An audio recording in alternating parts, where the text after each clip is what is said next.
既然我活了下来，那我一定要好好的度过此生。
早上好，是我，夏夜。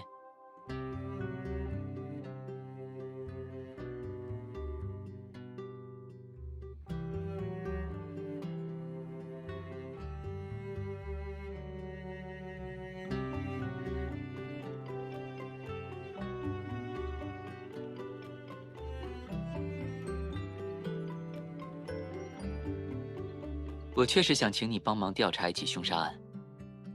死者是一名退役老兵，亨利·肯德尔勋爵。1周前，他被发现从自家庄园的钟楼摔落湖中致死。警方一开始判定是自杀的，但我听了警探的描述，钟楼的栏杆做了加高。亨利在战场上受过伤，失去了一条腿，在没有任何协助的情况下很难翻越。这种可能性很高。但最近卡梅利亚警局业务繁忙，没有多余的警探协助我还没进行更深入的现场调查。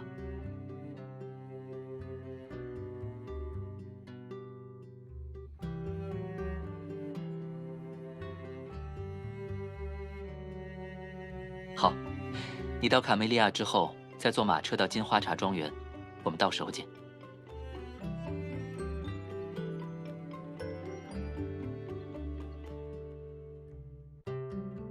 哦，我忘记介绍了，死者居住的庄园正好在我隔壁。对了，金花茶庄园没接电话线，我会跟管家交代好，到时他会告诉你怎么找我。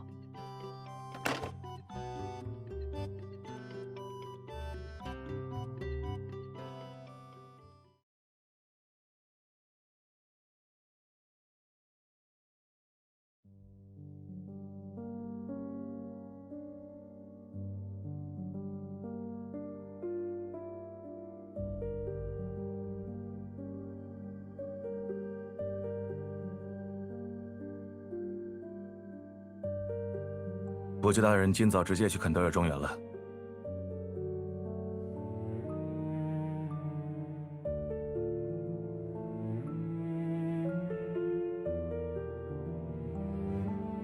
从您来的路回去，看到的第一个庄园就是。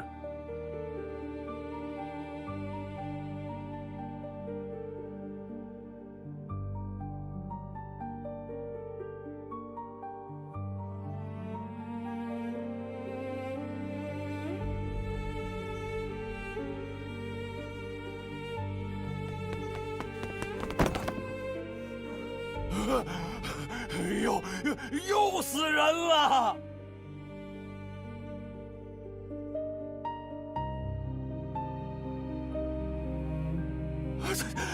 在老爷坠楼的地方，我就说那块地方就该彻底驱邪。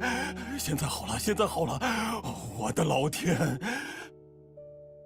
你想想，连死2个人，2个人都是有权有势的老爷，以后日子要怎么过呀？报警？还没有。艾莉诺小姐他们去墓地了，老夫人那儿不让任何人打扰。庄园里也没有电话，我得去邮局，那里可以报警。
我就知道，如果是你的话，一定会看穿我的伪装。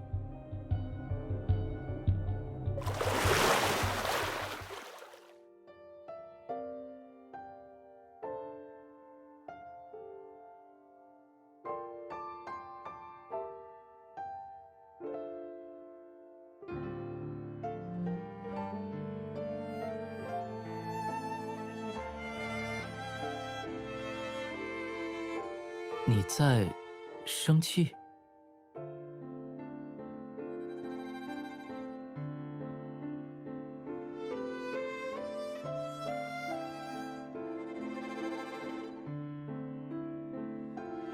那可以告诉我，你为什么生气吗？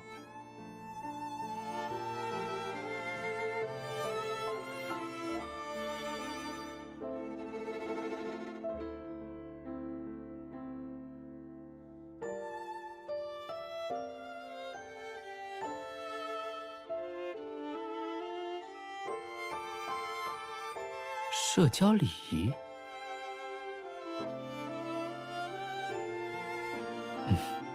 我记住了。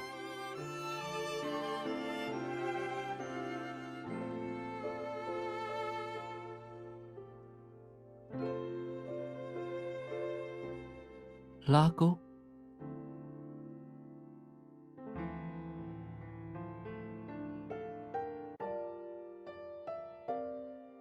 约好了，我再给你加一个保险。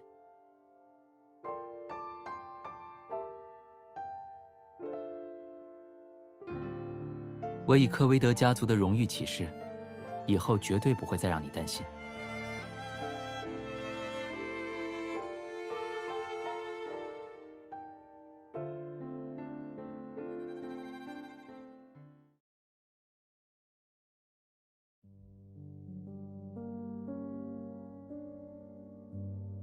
我想知道躺在这里濒死的亨利看到什么，听到什么，还有在生命的最后一刻，他在想些什么。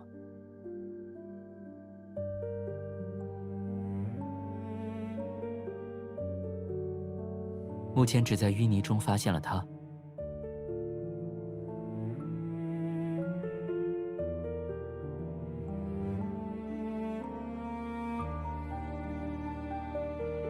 吊坠。如果这枚珍珠与凶手有关，没准可以帮我们缩小范围。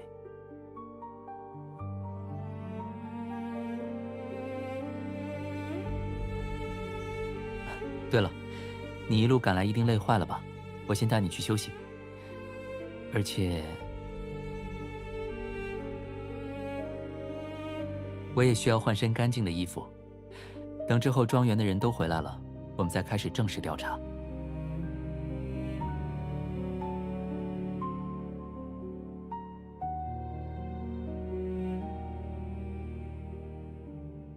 没关系，他应该没有我们快。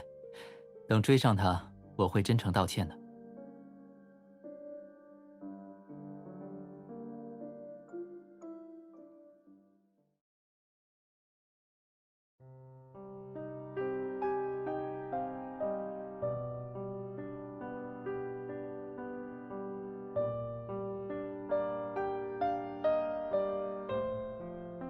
要不要喝点东西？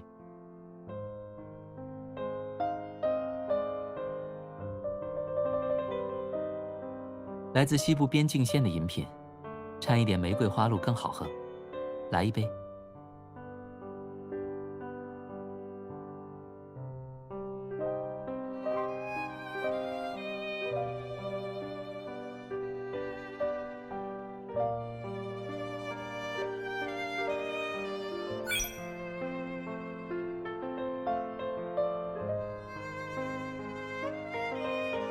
第一口，慢慢喝。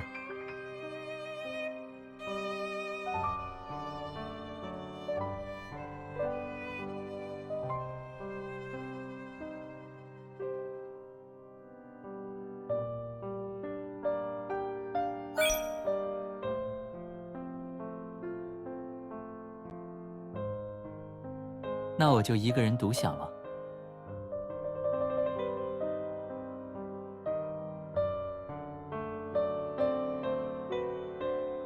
过去的一些朋友送给我的。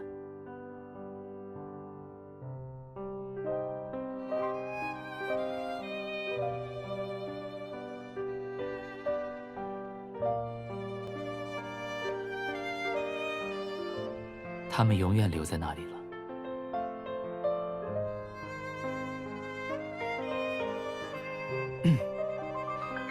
关于亨利的案情，你还有什么想知道的吗？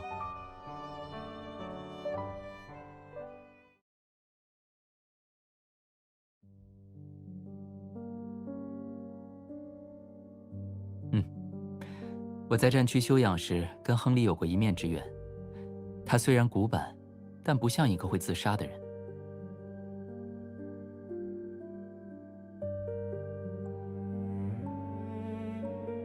差不多是8年前的事，当时距离战争结束还有2年。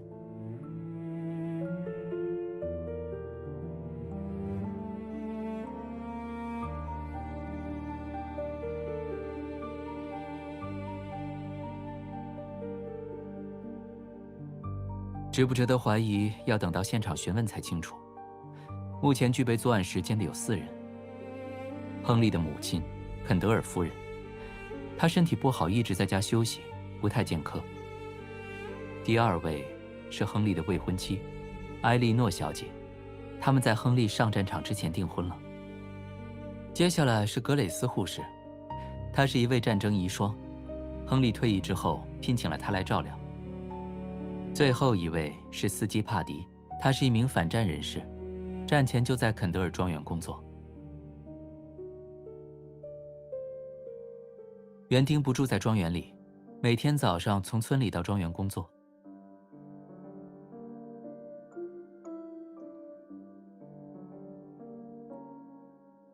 时间差不多了，我们得在庄园里的人都回来之前，再去现场调查一下。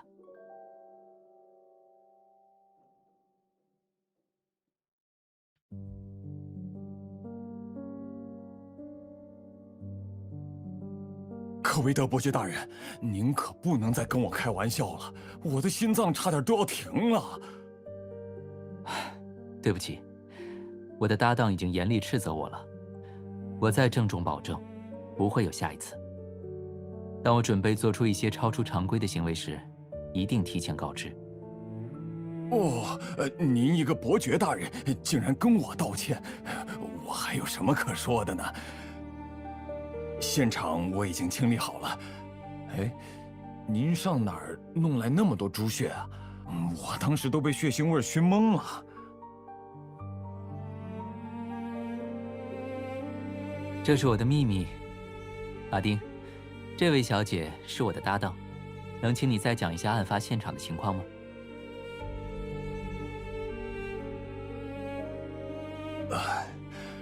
那天早上，我从家里赶着马车到庄园里，刚准备拔花园里的杂草，结果闻到一股血腥味儿。我的老天！当时老爷躺在湖里，水都染成暗红色了。亨利的遗体在哪里？已经下葬了。哎呀，老天在上，这是我见过最体面的葬礼了。来了不少军方的代表，他们都感激老爷在战场上的英勇表现呢。那案发现场的照片拍下来了吗？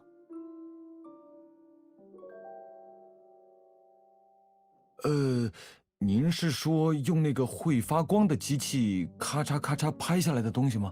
啊，有的，都在警探那儿。好，我现在需要你帮我一个忙。您尽管吩咐。你带上这个，帮我从卡梅利亚警局把案发现场的照片取回来。好的，我马上去。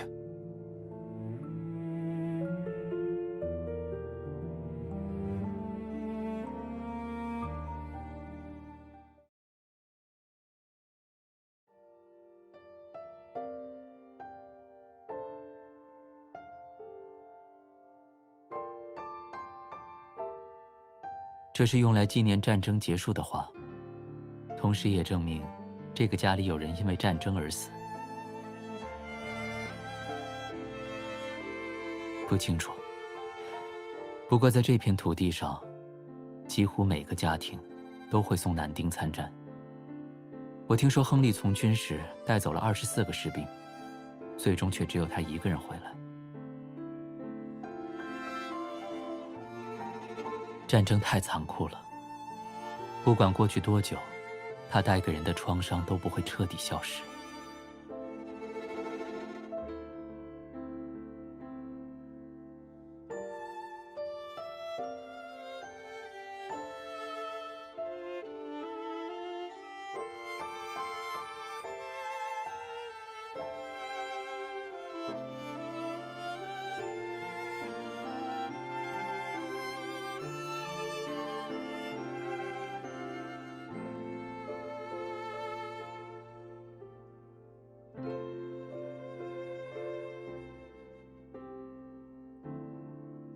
没什么。瞧，我们第一个询问对象来了。看来暂时没时间上钟楼了。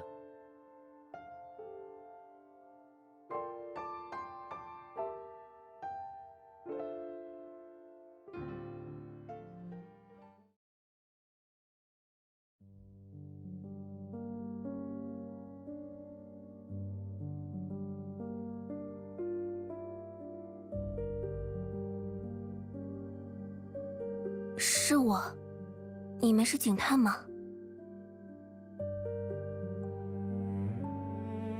可以这么说。关于亨利的死，我们有一些事情想问你。大家都说亨利是自杀的，你们为什么还要调查？你好像很希望亨利是自杀的。不，我只是不希望夫人伤心。战争爆发后，她受到的打击够多了。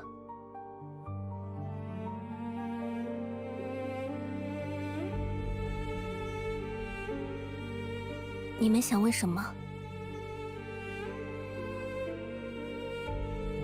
他很有责任感，把庄园的荣誉看得很重。他总觉得自己要为所有人负责。你和亨利的感情怎么样？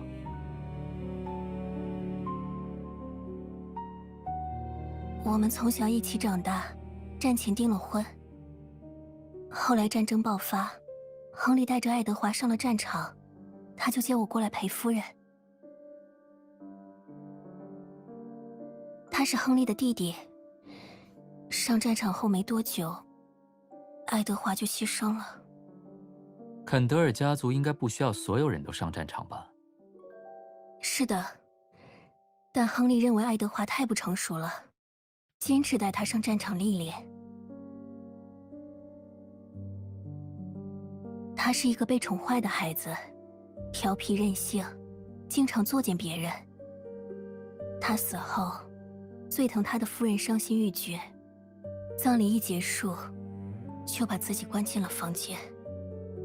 那肯德尔夫人会怨恨亨利的一意孤行，导致爱德华战死吗？不，她确实是亨利的妻，但夫人不会怨恨亨利，他们都是她的孩子。是吗？她出席亨利的葬礼了吗？夫人的身体状况不好，我们担心她悲伤过度，没让她出席。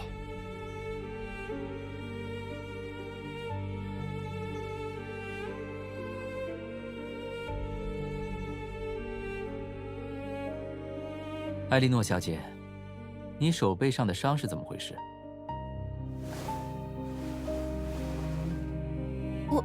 我倒水是不小心烫伤的。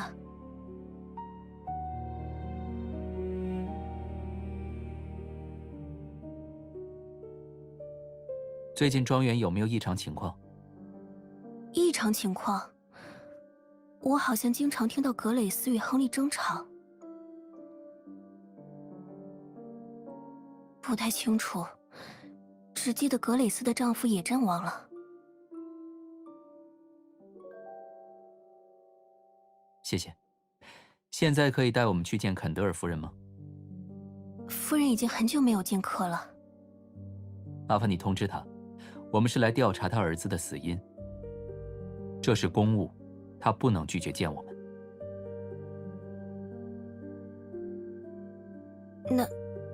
那你们跟我来吧。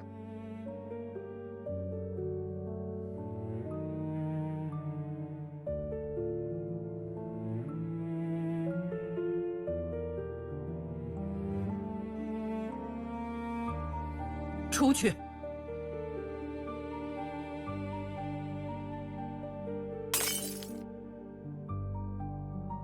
滚出去！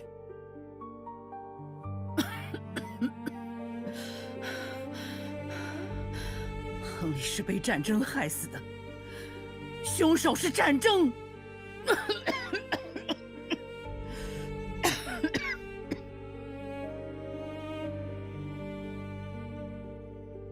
你们还是出去吧，医生说夫人不能受刺激。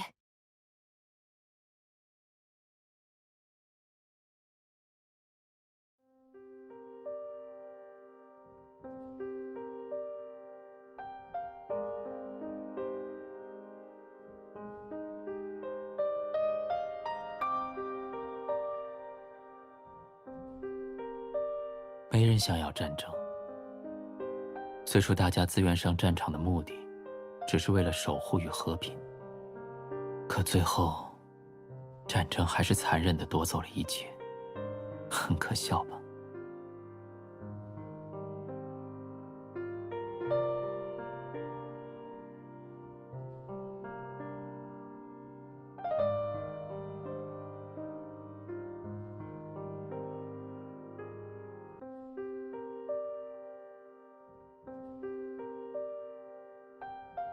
既然肯德尔老夫人这里暂时没有线索，我们去找格里斯护士问问吧。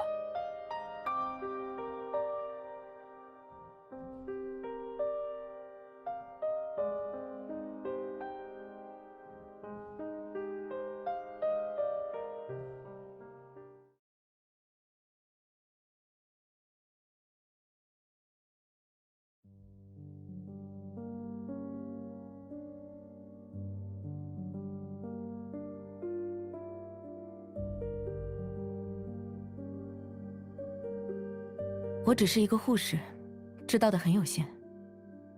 亨利回来之后，一直都是你在照顾，你应该是这个庄园最了解他近况的人。你认为以他目前的身体状况，能够翻越钟楼的栏杆吗？伯爵大人，我不是医生，这个问题您不该问我。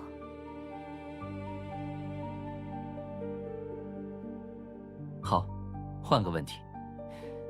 亨利是个容易照顾的病人吗？需要请一个护士专门照料的病人，肯定不容易照顾。尤其是他年纪轻轻就少了一条腿，还因为治疗不及时，留下了很多后遗症。他每天的心情都很不好，也不肯配合治疗，经常发脾气。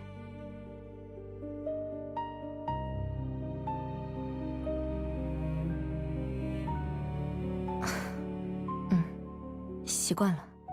亨利不仅对我这样，也经常伤害主动来照看他的埃莉诺。我记得他坠楼前几天，还打翻开水烫伤了他。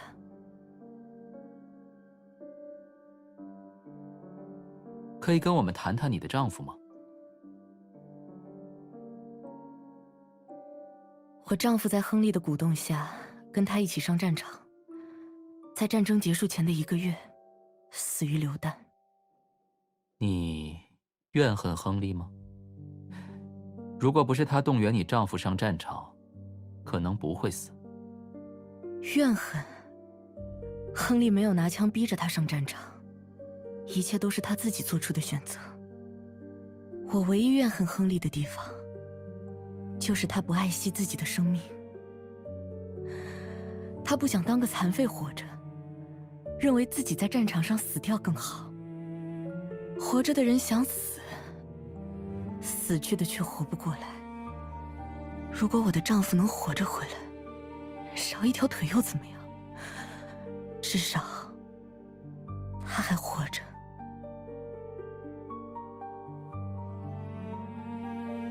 格雷斯护士，你有珍珠饰品吗？什么？就是女性的装饰物，项链、手镯，什么都可以。伯爵大人，我是一个需要赚钱养家的护士，珍珠首饰对我来说太昂贵了。埃莉诺小姐有一串珍珠项链，是她跟亨利订婚时收到的礼物，不过我从没见她戴过。至于老夫人，自从爱德华去世后，她就一直穿着丧服，很少见她戴珍珠配饰。不过爱德华小时候送她的珍珠耳环，她总是佩戴着。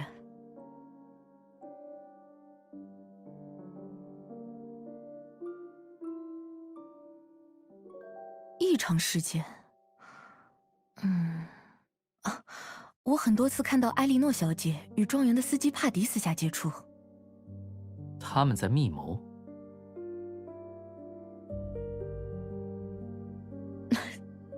伯爵大人，您一定还没成家吧？我的问题跟我有没有成家有关系吗？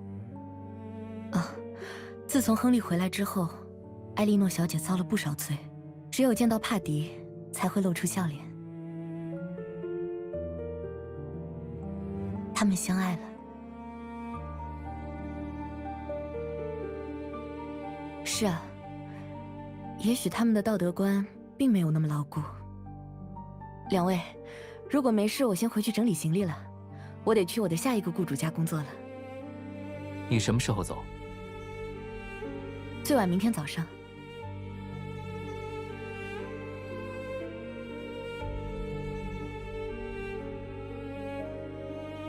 哦，他去镇上买东西了，大概还要1个小时才能回来。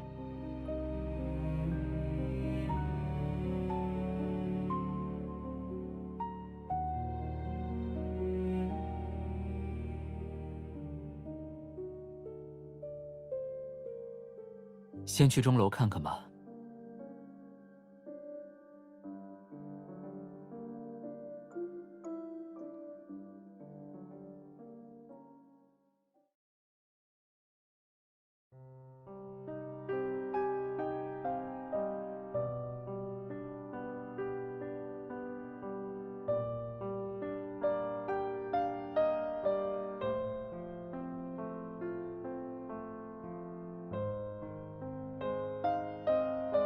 啊，对不起，我走太快了。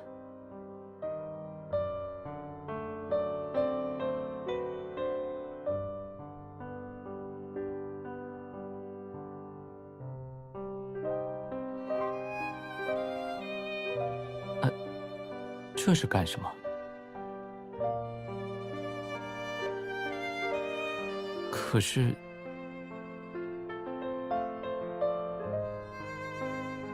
哦，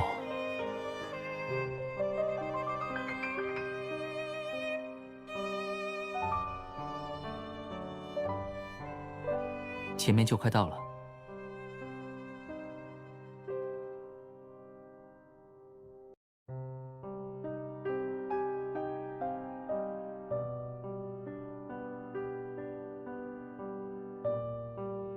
我们用了半个小时才爬上来。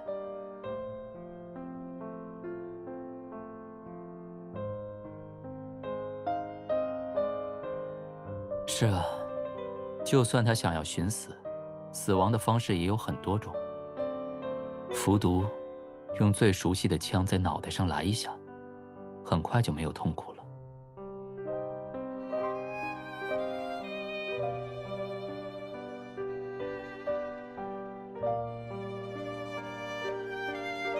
为什么？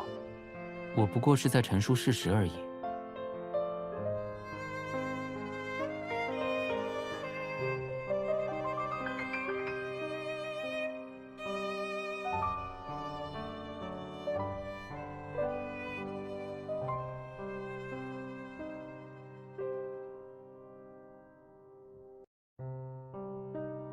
看到我只是比划一下，也会让你担心吗？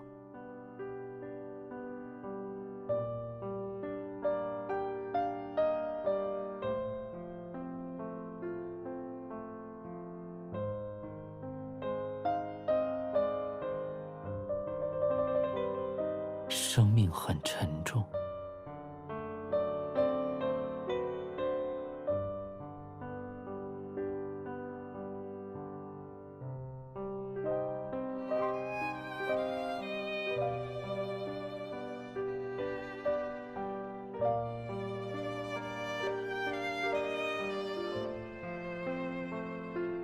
不是，金花茶只是我小时候生活过一段时间的庄园，战后我才搬到了这里。他们在另一个更温暖的庄园里，每年我都会探望他们。不要担心，我的双亲对我很好，我们不常在一起，是因为他们也有自己的事情要做。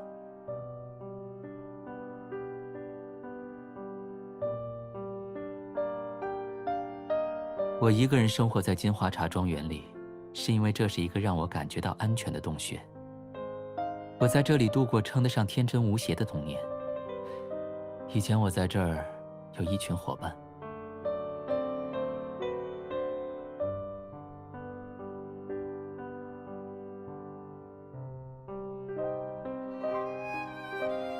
他们都留在了那边。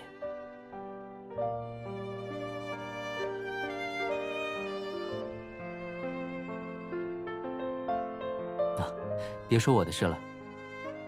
既然亨利是从这里坠楼的，我有预感，我们会找到关键的线索。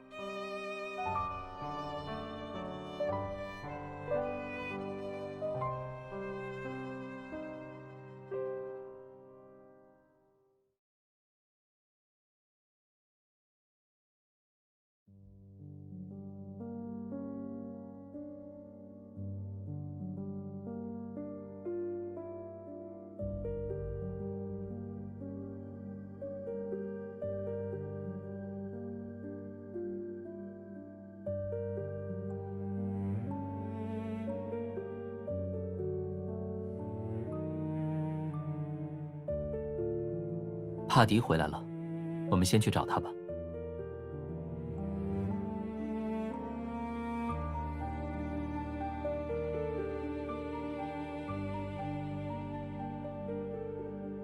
帕迪先生，卡梅利亚警局派我们来调查亨利·坎德尔勋爵之死，希望你配合我们回答几个问题。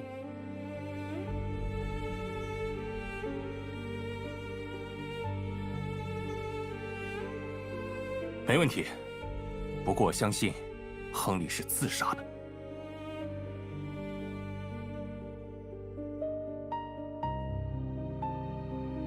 您见过哪个从战场上回来的人是没有受到创伤的？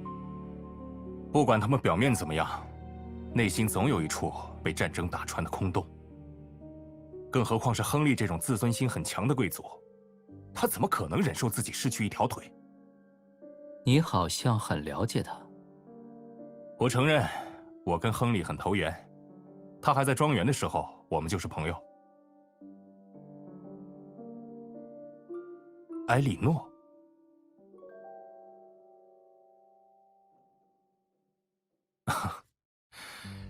天下没有不透风的墙，对吧？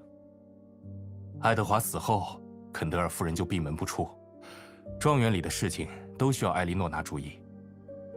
有时候是采购，有时候是去找医生。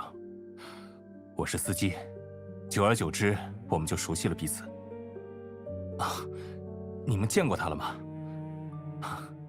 埃莉诺是一个非常可爱的女孩，任何人跟她相处之后，都会轻易爱上她。爱不问缘由，尊贵的小姐。你难道不会觉得亨利是你和埃莉诺小姐之间的障碍吗？我们不会伤害亨利。为了不让他难过，埃莉诺甚至还没跟他提解除婚约的事。他将他当成自己的兄长来敬爱。他们订婚时，他还不知道爱情的滋味。亨利一直是个很善良的人，如果明白这一切，他一定会成全我们。但失去一条腿对他的打击太大了。埃莉诺不希望他更加痛苦。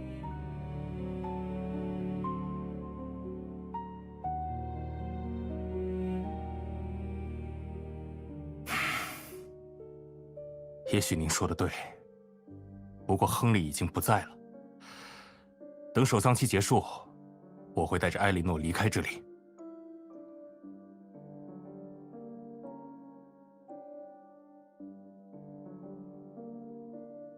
既然你觉得他是自杀的，你认为他的身体状况能够越过钟楼的栏杆？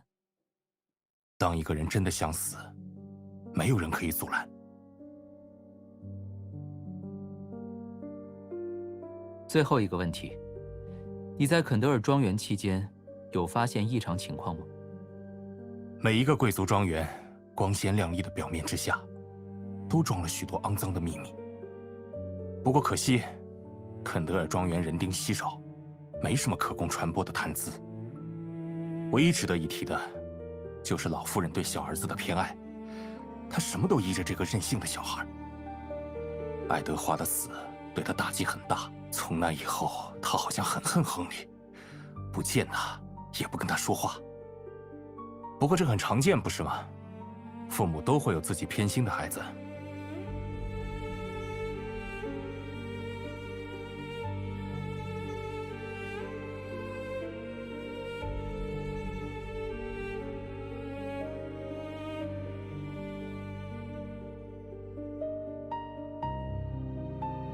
还不能确定，希望马丁能给我们带来好消息。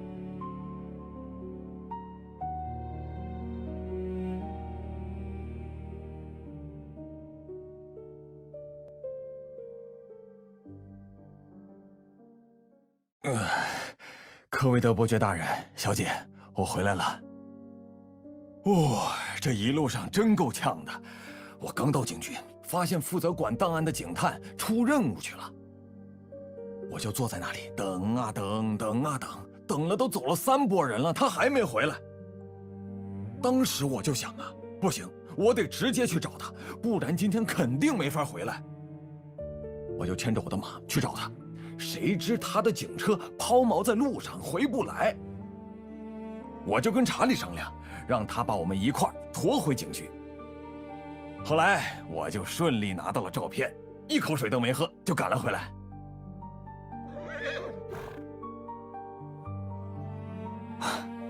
真是一匹好马。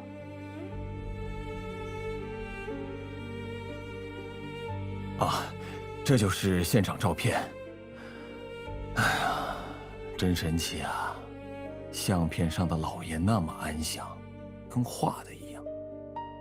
那天，如果不是那股血腥味儿，我还以为他只是睡着了呢。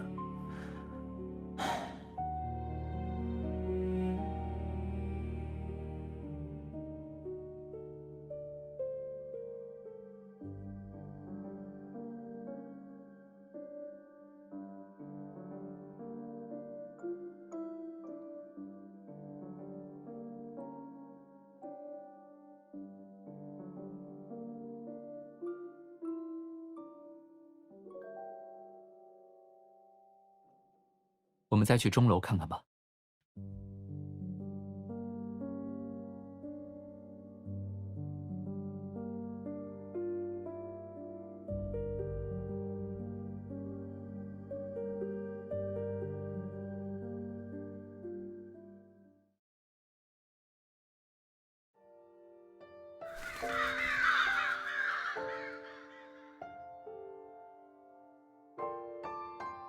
跳下去就解脱了。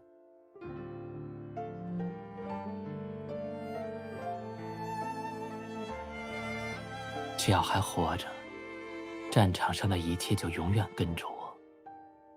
炮火、战壕、尖叫、伤口，还有死亡，一样都忘不掉。我虽然捡回了一条命，但我知道，我生命的一部分永远留在了那里，再也回不去了。也许只有死，才能把破碎的自己重新拼成一个完整的人。以前的我也这么想，因为只要活着，战场上惨烈的画面就会经常出现。我能理解亨利，对经历过残酷战场的人来说，活着反而是痛苦。可是，一死了之，就能得到安宁吗？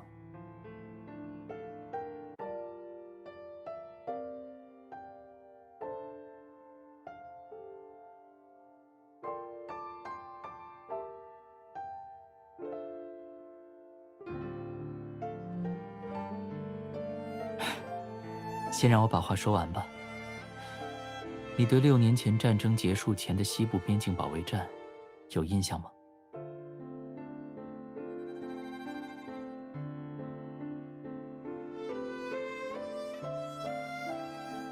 保卫战过后，我们都以为战争快要结束了，大家都能回家。但没想到敌军发动了死亡攻击，战况十分惨烈，活着回去的希望越来越渺茫。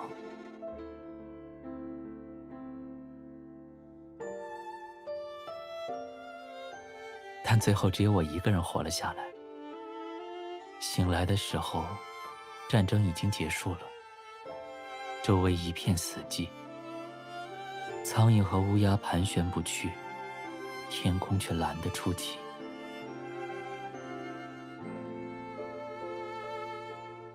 我当时想，为什么只有我活了下来？我的人生有什么比别人更重要的使命吗？难道那些死在我身边的人都没有自己的使命吗？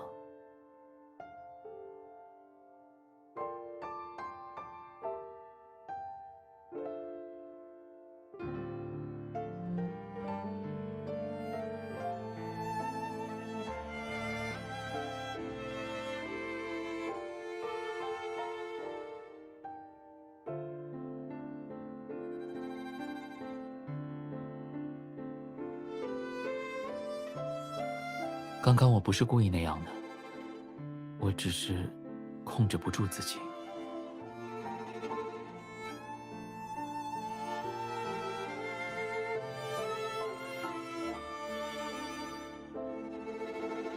那你可以原谅我吗？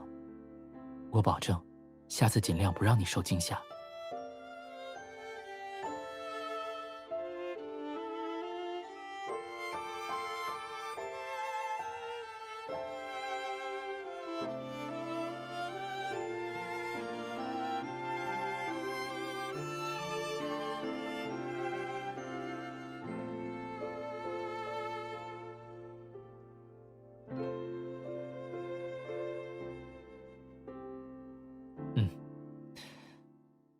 我认为，亨利是自杀的。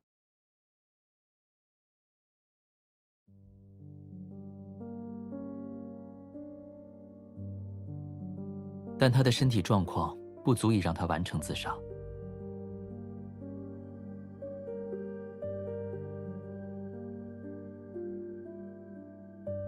利益、仇恨和爱，我们总能找到原因。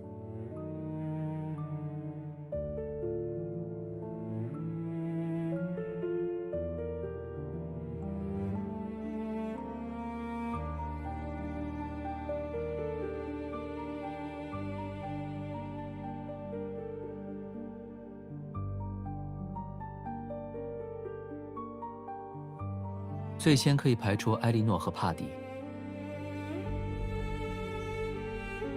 亨利身为埃莉诺的未婚夫，确实是他和帕迪之间的绊脚石。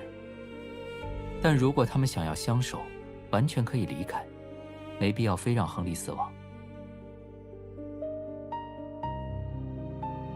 还记得那颗珍珠吗？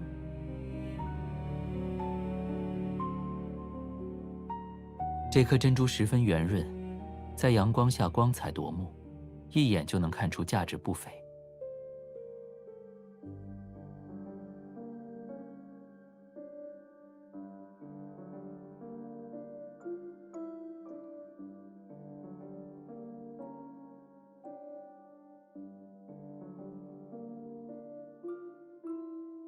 我想，我们有必要再去见见他。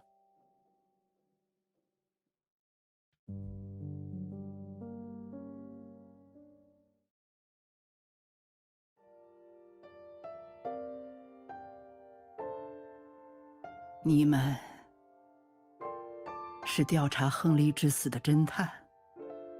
我说过，没有凶手，唯一的凶手是战争。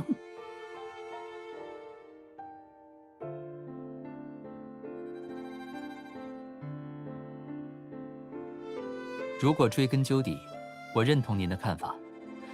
战争才是导致这一系列悲剧的源头。既然如此，你们还来这里干什么？我只是来确认一点，是您协助亨利自杀的吧？你以为我对爱德华偏爱到可以杀掉自己另外一个儿子？我不认为您是因为怨恨亨利才动手的，也许恰恰是因为您所认为的爱。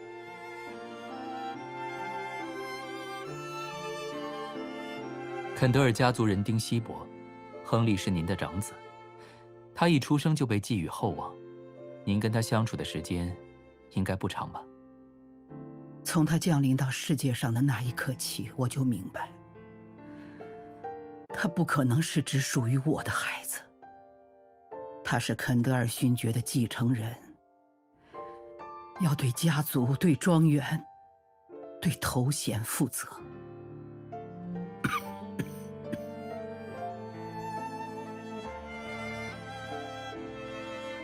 亨利一直是个优秀的孩子，但我们之间缺少母子之间的温情。我不能一看到他从马背上摔下来，就吓得惊慌失措。未来的肯德尔勋爵不能被这点小事难住。我以为是这样，在亨利面前，我压抑了一个母亲的爱。后来，爱德华出生，我的情感有了可以寄托的对象，我很乐意远离亨利。我们之间的关系越来越疏远，越来越淡漠，最后，他继承了爵位，成了新的肯德尔勋爵。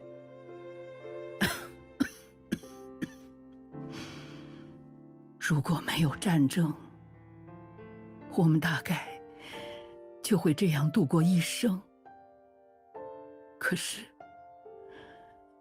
战争带走了爱德华。他死后，我只剩下了亨利，我唯一的、最初的孩子。我怎么会恨他呢？我怨恨自己的软弱，怨恨肯德尔家族的残酷，怨恨战争的惨烈，也绝不会怨恨他。亨利很骄傲，他从小就被教育成为一个骄傲的人。失去一条腿对他的打击很大，他变得怨天尤人，很难相处。尤其是对埃莉诺，他动不动就口出恶言，让这个可怜的孩子经常以泪洗面。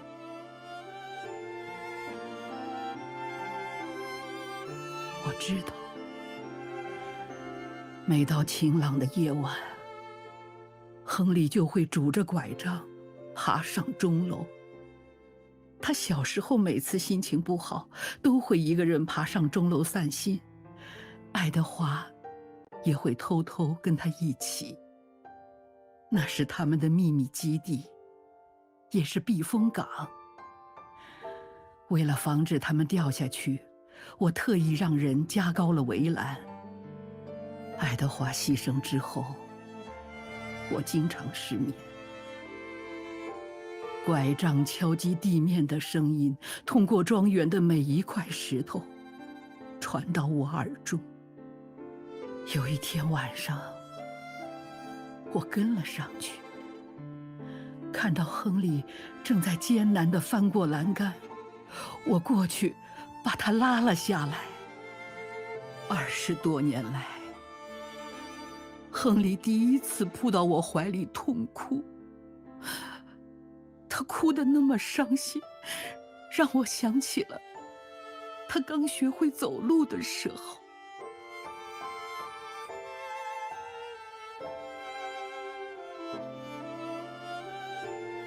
我已经失去了一个儿子，我不想再失去另一个。但亨利很固执，他一心想死，我只能满足他的心愿。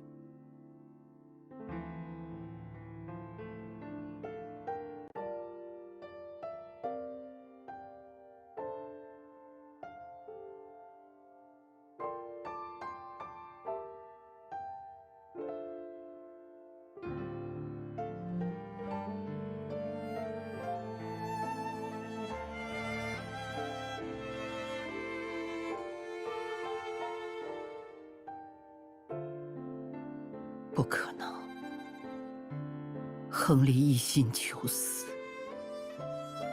我只是满足他的愿望。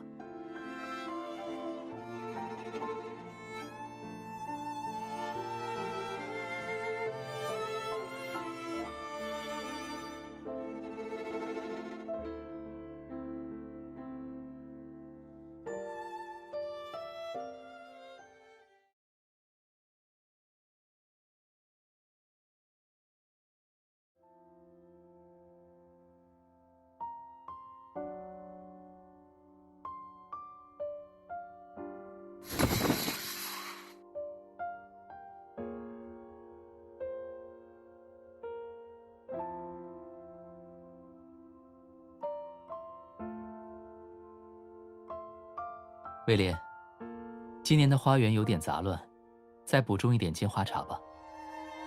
战争已经结束，我可不希望我的客人以为我住在一座光秃秃的庄园里。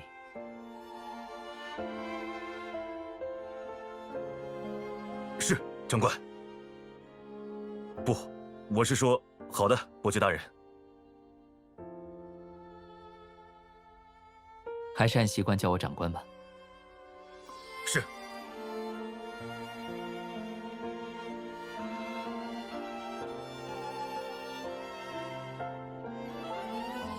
你在肯德尔夫人面前说的那番话，也是说给我听的，对吗？原来我一次又一次用这种方式查案，是在寻找活下去的方式。谢谢你。不知道为什么，从第一次见到你时，我就觉得你很特别。你不怕我，对我异于常人的行为也都包容和接受。我当时想，如果是你，我或许可以没有负担地活下去。事实证明，我的判断是正确的。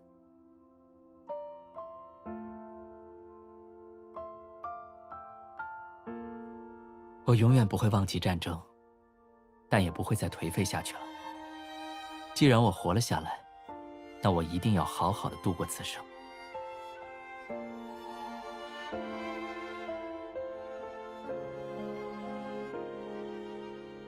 如果以后有案子，还可以请你帮忙吗？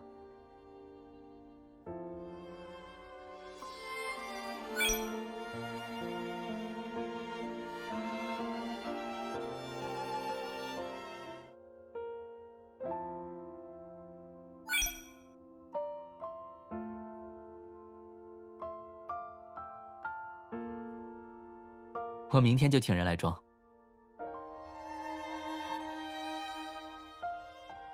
我送你，不过，送你到家之前，可以赏光让我先请你吃一顿饭吗？你决定。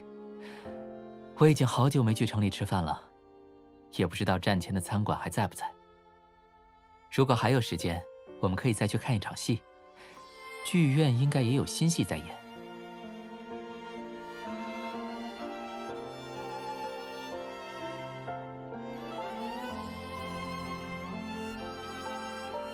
也好，那明天我去接你看戏。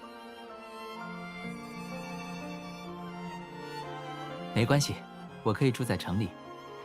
科维德家族城里也有不少房产。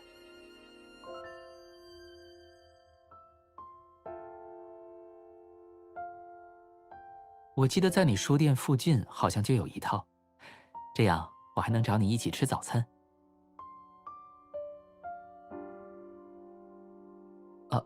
一直去找你，会觉得烦吗？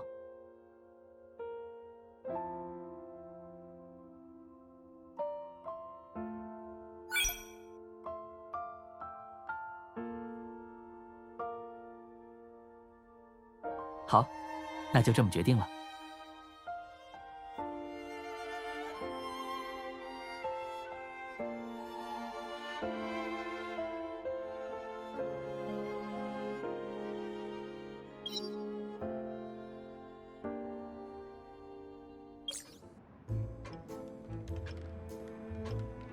我知道自己并不是一个容易相处的人。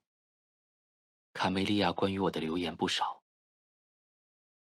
科维德伯爵性格孤僻，一意孤行，做事全凭一时兴起，破案手法怪异，全然不像一个正常人。这样的话我听过太多遍，早已习以为常。直到一个人出现，他从不相信传言，只相信亲眼所见，亲身体会。他理解我每一次超出常规的行为，也会在我将要越界之前及时拦下，甚至因此对我发脾气。当然，他生气的样子也很动人。我们一起破了许多案子，如今报纸总将我们并列提及。我承认，看到我们的名字被放在一起，我很高兴。最近，我发觉自己越来越离不开他了。我不想只做他破案时的伙伴，我想，这香气是他。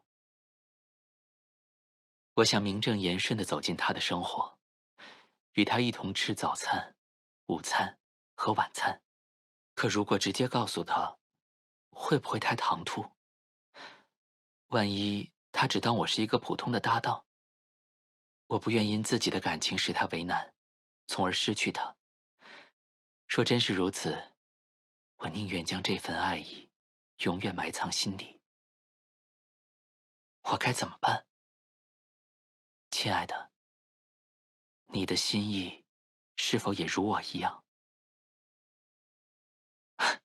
起初我并未认出你，但我们共处了那么久，彼此早已足够熟悉，你瞒不了太久的。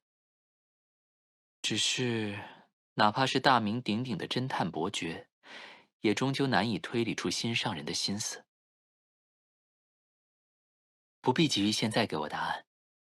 金花茶庄园的花都已盛开，那片金色的花海，正等着懂得欣赏它的人。明天早上，我去书店接你。无论你给出怎样的答案，我永远都是你最忠诚的朋友。